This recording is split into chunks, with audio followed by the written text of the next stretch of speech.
खाली है। पहले ख्याल ऐसा होता तो यह अभिव्यक्ति नहीं होती, करते नहीं या हम या जग में होती ही होती। छोड़े अपने प्रण को हम तो धर्म हानि है, लज्जा है, उसी को कुंवारी रहना है, क्या करे तुम्हारा बस क्या है।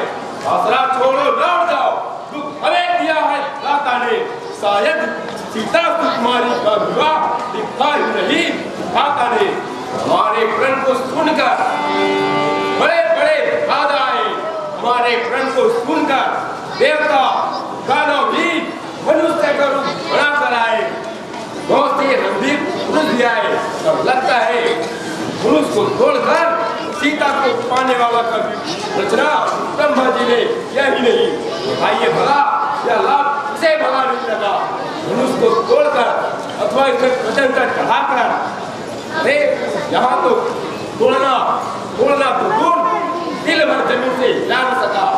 मेरे वतन से अब अपने आप को योद्धा मानकर क्रोध न करना, सब अपने अपने घर को लौट जाओ।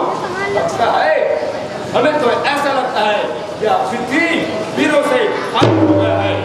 अगर हमें पहले मालूम होता कि पृथ्वी पर वीर ही नहीं है तो ऐसा कर अपनी हंसी नहीं कराता।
इनके साथ इस गिनती में आता है।